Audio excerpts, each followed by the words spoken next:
모든 것 은혜 네, 오늘 주제는 성령 충만의 비결. 이제 이 성령 충만, 우리가 말만 들어도 또 충만이 이렇게 전수되죠. 근데 진짜 성령 충만이 뭔가, 오늘 이것을 한번 살펴보도록 하겠습니다. 에베소서 5장 15절부터 우리 한 목소리 읽습니다. 시작. 그런즉 너희가 어떻게 행할지를 자세히 주의하여 지혜 없는 자 같이 말고 오직 지혜 있는 자 같이 하여 세월을 아끼라. 때가 악하니라. 그러므로 어리석은 자가 되지 말고 오직 주의 뜻이 무엇인지 이해하라. 술 취하지 말라. 이는 방탕한 것이니 오직 성령으로 충만을 받으라. 시와 찬송과 신령한 노래들로 서로 화답하며 너희의 마음으로 주께 노래하며 찬송하며 범사에 우리 주 예수 그리스도의 이름으로 항상 아버지 하나님께 감사하며 그리스도를 경외함으로 피차 복종하라. 이제 오늘 그 말씀을 깊이 좀 참고해야 될 중요한 말씀이죠. 본문이 앞으로 돌아가 보시면 우리가 하나님의 뜻이 뭔가, 이제 하나님의 뜻을 오늘 구체적으로 제시하고 있는 본문인데, 우리가 하나님의 뜻을 이루는 가장 중요한 것은 성령 충만을 받는 거예요. 이제 그 17, 18절에 보면 주의 뜻이 뭐냐? 그것은 성령으로 충만을 받는 것이다. 이것은 명령형이에요. 그냥 성령 충만 받아도 되고 안 받아도 되고 그게 아니에요. 이것은 강력한 명령, 주님의 뜻이라는 거죠. 이 세상 사람들이 제정신으로 살기 어려우니까 술을 취해서 살죠. 술 취하면은 그냥 고통도 잊어지고 생각이 이렇게 또 잊어지니까. 술 취한 사람의 특징처럼 그냥 완전히 술에 이끌려서 사는 그 삶이 술 취한 자의 삶인데, 우리는 성령으로 충만하게 사는 사람, 성령에 취해서 사는 사람. 우리 그리스도인들도 세상 사람들하고 똑같이 맨정신으로 살 수 없는 사람이라는 거죠. 이게 맨정신으로 살려고 하면 그게 잘못된 거야. 어쨌든 취해서 살아야 돼. 우리는 성령으로 취해 살고 세상인들은 술 취해서 살고, 그게 이제 취하는 정도가 다르다. 성령으로 우리가 충만을 받는 것이 주님의 뜻이고 세월을 아끼는 그런 중요한 비밀이라는 거죠. 그래서 그 이제 뒷구절에 보면 성령 충만이 뭐냐? 성령 충만한 것은 물론 기분도 좋고 뭔가 확 채워주는 그런 느낌도 좋지만, 성령 충만한 그 결과가 이런 것들이에요. 내가 성령 충만하다, 그냥 감정적으로만 충만하고 있는 게 아니고, 성령 충만한 사람들에겐 이런 증상이 나타나는데, 찬양시, 시가 막 이제 우리는 시편을 읽기도 하고 또 암송도 하지만, 때로는 우리가 또 시가 우리 안에서 찬양시가 막 나오기도 하고, 또 어떤 분은 그런 걸 통해서 찬양을 막 만들기도 하고, 막 시가 주어지니까 거기다 곡을 붙여서 새로운 찬양이 막 만들어지죠. 이게 이제 찬송. 우리가 이제 기존에 많은 찬송도 있지만 또 새로운 찬송, 그런 게 우리가 또 흥얼거리면서 만들 수도 있는 거고, 이 초대교회는 즉흥 찬송 그런 게 참 많았다고 그러죠. 막 이게 충만하니까 막 노래가 돼가지고 찬양이 되는 거예요. 또 신령한 노래, 이 신령한 노래는 이제 오늘 우리 시대에 많이 좀 잊어진 그런 노래들이지만, 이제 방언 찬양이나 예언 찬양 이런 걸 말합니다. 여러분들 이제 하다 보면 기뻐지고 성령 충만하다 보면 막 노래가 나오는데 방언으로 막 노래가 나오고, 어떤 데는 예언의 노래가 막 나오고, 그래서 자기한테도 막 예언하고 또 주변 사람한테도 막 예언하면서 그게 막 노래로 전달되는, 이런 게 이제 충만한 증거들이에요. 그래서 서로 이제 주님을 같이 노래하고 찬양하고, 그러다 결과는 범사의 모든 일에 예수님 이름으로 아버지 하나님께 감사하게 된다. 성령 충만의 핵심은 감사하는 생활이에요. 내 삶이 뭐 이렇게 내가 판단하기에 좋은지 안 좋은지, 뭐가 많이 있어서 누리고 이런 게 아니고 그냥 모든 일에 그냥 감사가 넘치는 거. 그게 성령 충만한 사람의 특징이에요. 오랜 동안 이제 성령 충만함을 많이 연구했던 그런 성령 충만한 사람들이 핵심이 뭐냐? 성령 충만 한마디로 감사 충만이다.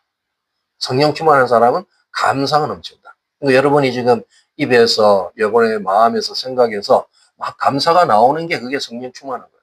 뭔가 이렇게 부정적인 얘기가 나오고 자꾸 이렇게 비판적인 시각이 나오고 부정적인 말을 하고 이런 것은 벌써 감사 충만이 안 되고 있죠. 성령 충만하지 못한다는 뜻이에요. 성령 충만하면 그런 게 다 초월돼 가지고 그냥 감사가 나오게 되는 거예요. 그러니까 여러분이 지금 내가 감사 충만한 그런 수준이 제대로 됐나? 나는 성령 충만한 지금 삶을 살고 있나? 이걸 딱 적용해 보면 알 수 있죠. 이런 영적 현상들과 함께 결론은 내가 감사가 충만하고. 그래서 그냥 신앙생활이 억지로 하려고 해서 되는 게 아니고 그냥 저절로 되어가는 거예요. 우리 한국인들이 종교성이 좀 있어요. 열심히 뭘 해보려는 거 있지만 그게 이제 성령으로 충만해서 저절로 하게끔 만들어야지 그냥 억지로 하는 것은 한계가 있습니다. 그러다가 다 번아웃 돼가지고 처음에는 좋은 의도로 했다가 그 은혜가 다 이렇게 고갈되는 그런 시즌이 오는 거예요. 그러니까 우리는 매일같이 오늘 그 본문은 현재형이면서 명령이에요. 계속해서 매일 성령 충만을 받으라. 성령 충만 받아서 이런 삶을 살아라. 그러니까 우리가 기도 생활에 또 가장 핵심은 성령 충만을 인도받는 삶이죠. 그러니까 우리가 계속 이렇게 주 앞에 머물 수 있는 그런 시간을 자꾸 만든다는 것은 굉장히 중요한 성령 충만의 비결입니다. 그러니까 내가 이제 어쩌다 한 번씩 성령 충만한 게 아니고 늘 성령 충만해라. 우리 주님의 온전한 명령입니다. 그게 제대로 사는 것이다. 그게 정말 세월을 아끼고 주님과 온전히 함께 돼서 주님 앞에 영광 돌리고 서로 이제 주 안에서 세워져가는 삶이다. 이렇게 말씀하는 거죠. 자, 한번 넘겨보시겠습니다. 결국 우리에게는 중요한 무기가 있어야 됩니다. 좌우의 무기, 의의 무기. 자, 한번 고린도서 6장 7절 읽겠습니다. 시작. 진리의 말씀과 하나님의 능력으로 의의 무기를 좌우해 가지고 이제 뭐 하나만 가져도 뭐 우리가 잘 싸울 수 있지만 양손의 무기를 가지고 있다면 2배의 효과가 있겠죠. 그러니까 이 좌우에 의의 무기를 가지는데 그게 뭐냐? 구체적으로 말하고 있죠. 진리의 말씀. 한편은 진리의 말씀, 한편은 하나님의 능력. 하나님의 능력이 우리에게 구체적으로 주어지는 게 바로 성령님의 능력이죠. 그러니까 진리와 성령님의 역사는 항상 좌우의 무기와 같은 거예요. 이게 한쪽으로 흘러가면 안 돼. 우리나라의 사람들을 보면 이제 신학이나 가르침이 좀 잘못돼가지고 막 말씀파, 성령파 해가지고 서로 싸우고 있는데 그게 아니에요. 진리의 말씀과 성령님은 같이 가는 거야. 또 따로따로 그 역할이 다르죠. 그러면서 하나 될 수 있는. 그러니까 진리가 있어야 이 오늘날 이 미혹의 세상 많은 거짓말이 있고 이제는 누구 말도 믿을 수 없는 뉴스도 믿을 수 없는 시대가 됐잖아요. 이게 진리의 말씀으로 충만해서 분별할 수밖에 없어요. 또 우리는 무능한 이런 삶을 살면 이제 하나님 나라가 점점 이 침략받죠. 그러니까 성령님의 능력, 권능으로 무장해야 돼요. 이 두 가지가 다 필요한 거예요. 오늘 우리가 이제 성령 충만의 비결, 성령 충만의 어떤 이 주제를 다루는 것은 그 한편 성령의 능력을 계속 유지하는 방법이기 때문에 이걸 다 갖춰야 돼요. 이제 오늘 앞에서 한번 정리했는데 성령 충만한 결과는 항상 여러분이 이런 결과가 따르는 걸 알고 계셔야죠. 예. 아주 충만한 시와 찬송과 신령한 노래, 범사에 감사하는 이런 결과가 늘 따라온다. 충만한 결과다. 그 다음에 넘겨보겠습니다. 그럼 오늘 이제 좀 반대 측면으로 왜 사람들은 성령 충만하지 못할까? 성령 충만은 주님의 뜻이고 우리가 성령 충만하게 살아야 됨에도 불구하고 이 성령 충만하지 못하게 하는 이유가 있다. 그게 바로 우리 안에 있는 소욕 때문이다. 육체의 소욕을 우리가 쫓아가면 성령과 완전히 반대로 가게 됩니다. 갈라디아서 5장 17절 읽습니다. 시작. 육체의 소욕은 성령을 거스르고 성령은 육체를 거스리나니 이들이 서로 대적함으로 너희가 원하는 것을 하지 못하게 하려 함이니라. 우리의 실질적인 영적의 전쟁터는 어디냐? 물론 세상도 영적 전쟁터죠. 우리 바깥도 많은 이 영적인 존재들과 싸움이 일어나는 곳이지만 제일 중요한 영적 전쟁터는 바로 내 마음속에 있어요. 내가 항상 영적 전쟁에서 이겨야 돼. 그 영적의 전쟁에서의 두 싸움은 육체의 소욕과 성령의 소욕이에요. 매일같이 싸워요. 내가 어디에 힘을 실어주고 어디를 쫓아가냐에 따라서 전혀 다른 결과가 옵니다. 육체의 소욕을 쫓아가면 세속의 사람이 돼요. 세상적인 사람. 내가 어제까지 성령 충만하더라도 오늘 육체의 욕구를 쫓아가면 나는 그날 몰라 하는 거예요. 그러니까 나를 돌아볼 때 오늘도 성령 나를 지배해 주세요. 성령 충만하게 해주세요. 성령의 소욕을 나는 쫓아갈 때 성령 충만해야 됩니다. 그래서 늘 이 싸움이 있다는 걸 알고 나는 뭐 이제 이 정도면 괜찮겠지가 아닙니다. 마지막까지 우리는 이 육체를 다스려야 돼요. 육체의 소욕과 싸워야 돼요. 남하고 자꾸 싸우려 하지 말고 나하고 싸우라. 내 안에 어떤 욕심이 있나? 이 세상적인 육체가 좋아하는 게 있나? 육체 소욕은 나를 굉장히 게으르게 만들죠. 나태하게 만들고 나는 막 주님을 위해서 주의 전에 대한 열심이 있기를 원하는데 육체는 그런 걸 원치 않죠. 에이 뭐 좀 쉬어야지. 그렇게 육체 좋아하는 대로 나태하고 게으르게 만드는 거. 이게 주의 거룩함을 추구하지 않는 거. 세상을 쫓아가는 거. 이런 것이 바로 육체 소욕이죠. 그러니까 우리는 성령 충만하기 위해서는 육체 소욕을 제어하고 성령의 소욕을 쫓아가는 거예요. 그게 매일의 결단입니다. 또 두 번째 우리가 성령 충만을 위해서는 사모함, 노력이 있어야 돼.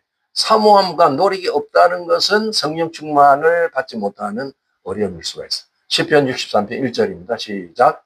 하나님이여 주는 나의 하나님이시라.